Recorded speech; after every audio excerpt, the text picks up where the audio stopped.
رسول الله رسول الله رسول الله رسول الله رسول الله ربنا وبالإسلام أحيانا وعلمنا السلام عليكم ورحمة الله تعالى وبركاته. كسو دوادا برنامج كان مركز توحين كسو قادم دونا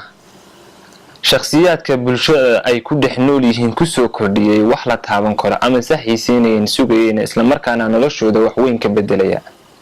وها مرتين وقوة شيخ أبشر عبدي فرح أو بلشة أو كود حنوليهن أي أتقانو أبو حسن أهنا بري jaamacadda nugaal wax ka dhiga waxa intaa u dheer inuu yahay asaasaha ama helaagii markaska loo yaqaano Ibnul Jasari oo lagu barto qiraa'aadka tobanka ee Quraanka. bal haddaba si aynu u ogaano ama soo helno dhammaan waxyaabaha maskaxdiina ka guuxaya aad xiisaynaysaan sida markaskan xaguu ka furan yahay xagee laga asaasay maxaa lagu dhiganayaa sidee loo dhiganayaa su'aalahaas oo dhan maadaama isagu naga kafayn doono inuu soo gudbi doono wax kasto maskaxdiina ka guuxaya. bal haddaba aynu ku soo dhaweyno Sheekh Abshir Abdi Farax Abu Hassan ku soo dhawow barnaamijkeena.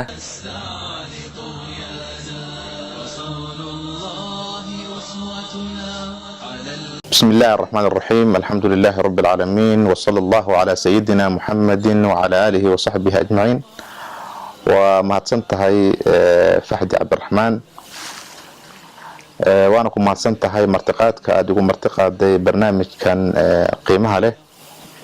وهرينتي هدي ان كورمو سببها كيني ان مركز كان لا اساسو اما امينka laga curiyo magaalada Laascaanood ee xarunta gobolka Sool sidaan wada ognahay Soomaalida Ilaahay subhanahu wa ta'ala wuxuu ugu nicmadeeyay oo ku galladaystay xifdinta Quraanka Kariimka ah tan iyo inta loo yahay taariikhda Soomaalidana arrinkaasi ay caan ku ahayd oo wadamada kale iyo qowmiyadaha kale ee caalamka ay inuu qirsan yihiin. hase yeeshee arrinkaasi isagoo sida ah ayaa haddana waxaad moodaa mushkilado badan iyo daldaloolo badan inay arrintaasi ka jirto. inkastoo Quraanka aan xifdino haddana waxaan meesha lagu hayn quraankii wuxuu doonayaa hadii qofku xafidsan yahay xifdiga kaliya kuma filna in aad quraanka aad u akhriso sida uu ku soo degay sida uu ugu soo degnay Muhammad sallallahu alayhi wa alihi wa sahbihi ee quraanka uu akhrin jiray ee xifdiga kaliya kuma filna. sidoo kale quraanka kuma soo degin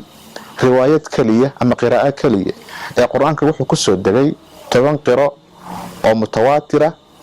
oo qira kasta ay ka kooban tahay laba riwaayadood. halkaas waxa ka soo baxaya 20 riwaayadood. riwaayada aan quraanka ku akhrino oo riwaayad Hafs an Aasim 20 ka ay ka mid tahay. marka halka waxaad ka garanaysaa 19 qaab oo kale oo quraanka loo akhriyo in ay jirto taasoo ummadeena ummadda Soomaaliyeed inta badan aysan aqoonin ama quraanka aysan ku akhriyin. sida darteed ayaa markii aynu aragnay baahidaasi taagan waxaynu go'aansanay inaan furno markaskan oo ujeedadiisu in qiraa'adkaasi 10 lagu barto hababka kala duwan ee quraanka loo akhriyo isla markaasina quraanka laga saxo ardayda macallimiinta xataa quraanka dadka bara dadka waaweyn dadka yar yar rag iyo dumar intaba baahida taagan oo aan bulshada aadka ay ugu baahan tahay oo wali cid si toos ah u dabooshay aan la helin ayaana ugu tala galay in lagu daboolo hadii Ilaahay raado subhanahu wa ta'ala. dawaaficda sidoo kale ama waxyaabahan waxa baaray waxa kamid ah inaanu markaskan aynu furno sida aynu ognahay waxbarasho kasta ama heer kasta oo ay waxbarashada taagan tahay waxay leedahay waqti xadidan. dugsiga hoose waqti buu ka bilowdaa waqti buu ku dhamaadaa dugsiga dhexe sidoo kale kansara sidoo kale jaamacadda sidoo kale masterka iyo doctorada iyo xagga u soco ilaa professornimo laga gaar sidoo kale. hase yeeshee waxyaabaha mushkiladaha ee Soomaalida haysta waxa kamid ah quraanka waqti uu ka bilowdo waa la garanaya oo inta badan ilmaha marka ay 5 sano gaaraan ayaa malcaamadaha la geeyaa. hase yeeshee waqti uu ku dhameeyo ma jiro ama wax xadidan ama ujeedooyin ama ahdaaf macalinka ardayga subaxdii uu iska kala lahaa malcamadu tagaa waan ka soo noqdaa goor dhammayn lama oga si arrinkaasi meesha looga saaro ayaan go'aansanay markas quraanka qofka uu ku baranayo ku xifdinayo muddo sanada oo marxalada iyo muddo kale oo 2 sano oo ina qolo kale ah hadii Ilaahay subhanahu wa ta'ala ayaynu soo kordhinay oo ardayda qaar ay ku xifdinayaan quraanka sanad waa ardayda hore quraanka wax ugu soo xafiday ama quraanka u fudud yahay u sahlan yahay iyo arday kale oo iyagu 2 sano quraanka ku xifdinay inta cidii karta ayaa lagu talagalay markaska hadii Ilaahay subhanahu wa ta'ala aan u soo noqono qaybaha su'aalaha muhiimka ah ee bulshada u baahan tahay in ay ogaato haddaba ujeedooyinka uu higsanayo markaskani maxay tahay waa su'aal muhiim ah waxaan filayaa jawaabtii hore ee su'aashii hore aan ka bixiyay qayb kamid ah inaan ku sheegay ujeedooyinka waxa kamid ah hadii Ilaahay yiraahdo ardayda in ay helaan ijaazo loo ijaazeeyo quraanka hadii ay tahay riwaayatu xafs ama hadii ay yihiin qiraa'adka qaybahooda kale qiraa'adka tobanka ah xafs ama riwaayada xafsa ee aynu quraanka ku aqrino waxaan ugu talagalay horta ardayda 2 qaybood baa ay u qaybsan yihiin oo qaybna waa kuwa sanad quraanka ku xafidi kara isla markaasina quraanka hadii Ilaahay ku roon yahay ku idqaani kara tajwiidkiisa tilaawadiisa hadday tahay nadari hadday tahay tadbiiq horta kuwaas waa qolada kalena waxa weeye hadii Ilaahay yiraahdo in muddo 2 sano ay ku xafidaan quraanka waa kuwa xogaa mustawahooda hooseeyo inta wixii dhaafsan oo aan inta quraanka ku xafidi karin markaas iyaga uma furna hortaas waa muhiim sidoo kale ahdaafta guud ahaan waxa kamid in Ilaahay subhanahu wa ta'ala kitaabkiisa aynu u khidmayno oo aynu u adeegno oo waxa weeye sida ay waajib u tahay in quraanka lagu amal falo la isku xukumo isaga loo taxaakumo isaga markasta acmaasha loo bandhigo si aan u ogaano inay sax tahay iyo in kale sidoo kale waxa muhiim ah quraanka inaan u aqrino sida Nabi Maxamed alayhi salaatu wasalaam sidii Jibriil uu soo dejiyay Nabi Maxamed alayhi salaatu wasalaam ujeedadeen horta sida weeye quraanka in loo aqriyo sidii uu u soo dagay oo waxba aan laga bedelin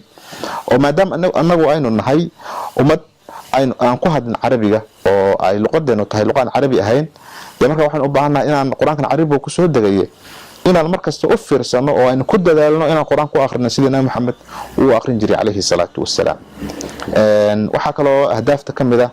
ardayda in la soo saaro arday maxaan ku iraahdaa quraanka hadii Ilaahay ku roon yahay tadbiiqiisa iyo qiraa'adiisa isku darta oo Ilaahay subhanahu wa ta'ala ummadan ku afo idan dadka si gaarsiisay in la soo saaro waliba muddo kooban lagu soo saaro ayuu hadafkeenu yahay hadii Ilaahay yiraahdo subhanahu wa ta'ala wuxuu leeyahay gobolkani goobo quraanka lagu barto ama markasyo quraanka lagu barto muxuu kaga duwan yahay markaskani waa maasan tahay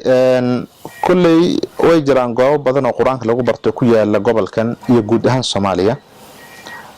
dad badan oo juhud bixiyay aadna u dadaalay oo dadka quraanka baraya jira anigu imika waxa weey dhaliil uma soo jeedinay dadkaas laakiin guul kasto la gaaro waxa ka dhiman waxyaaba ka dhiman waxa dhiman baan doonay inaan dhameystiro yani waxaan doonayaa inaan meeshii ka sii qaado wixii dadkii hore ay sameeyeen waxyaabaha aan rabo inaan meeshii ka sii qaado waxa kamid ah ogtahay inkastoo quraanka la xifdiyay hore u soo sheegay laakiin hadana tasxiixa iyo sixitaanka carabka bulshada waxa weeye aad bay ugu dhiman tahay hatta markaas waxa loogu talagalay macallimiinta inay isku saxaan ardayda la baro quraanka ayaa loogu talagalay talabaadi waxa weeye goobaha quraanka lagu barto waxaan filayaa inaysan jirin goobo lagu bixiyo ijaazada oo ardayga lagu gaarsiiyo marxaladda liirada marxalad al-ijaaza hadii ay jiraana waxaan filayaa inay aad u kooban yihiin oo baahida aysan dabooli karin sidoo kale waxa uu kaga duwan yahay waxa kamid ah hadii Ilaahay ku roon yahay xifdiga oo aad moodo inuu soo yaraanayo muddadan dambe in la idqaaniyo aad loo ta'kiidiyo la sugo si loo helo arday waxa weeye tartanada caalamiga ah heer maxaan ku iraahdaa dal heer gobol heer caalami ka qayb gali karta in la helo hadii Ilaahay raad subhanahu wa ta'ala waxa kamid ah sidoo kale oo meesha aan ka jirin macallimiinta quraanka bara ardayda ee magaaladeenan iyo gobolkan aynu ku noolnahay Ilaahay khayr ha siiyo dadka wax bara inta badan juhudooda daatiga ay ku socdaan ama iyaga ayaa si gaar ah oo si fardi xil isaga saar laakiin aniga hadii Ilaahay raad waxaan doonayaa marka ardayga uu ijaazo qaadanayo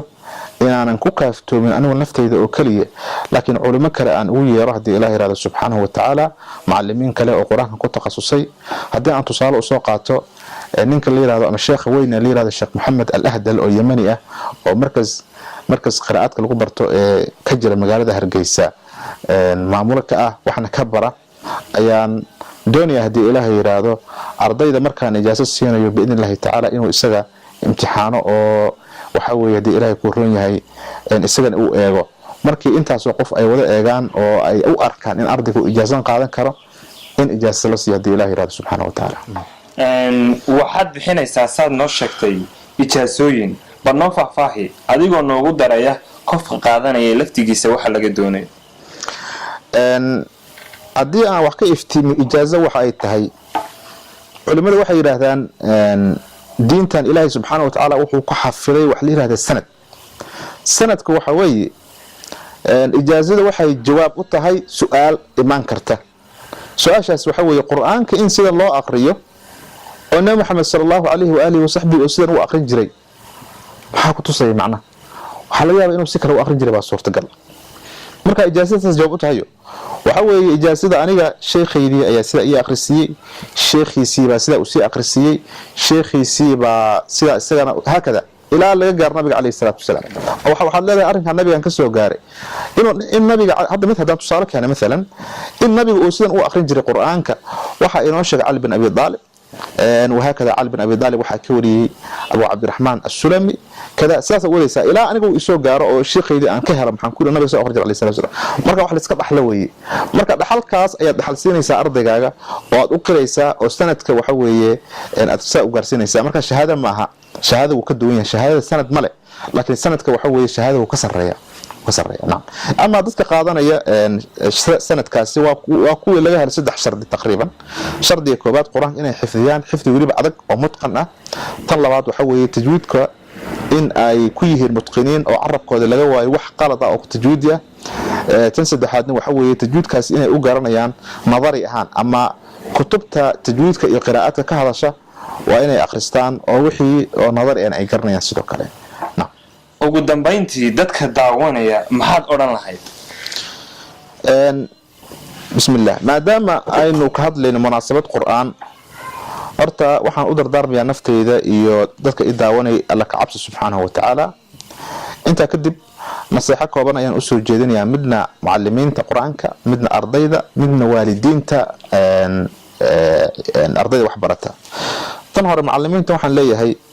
meel kasta oo aad ka gaadho quraanka markaas wax baa ka dhiman markaas wax baad u baahan tahay marka waxaad u baahan tahay dhameystiro hore u soco isdhis waxa weeye dadaloolada iska buux baan leeyahay tan labaad waxaan u jeedinayaa ardayda waxaan leeyahay fursadaha ka faa'iideysta markaskan oo kale waa fursad soo korodhay weeye marka ka faa'iideysta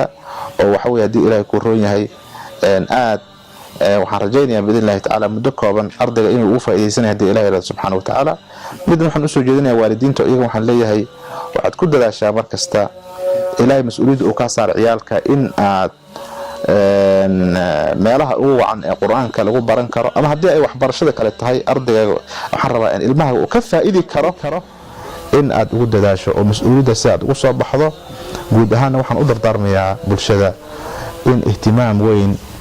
oo inta hadda jirta ka badan la siiyo quraanka فلم نظلم ولم نغدر ولم نسعى لطغيانا رسول الله أسوتنا على المنهاج وصانا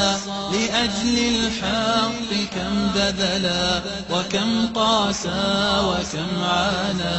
وكم قد ذاق في ألم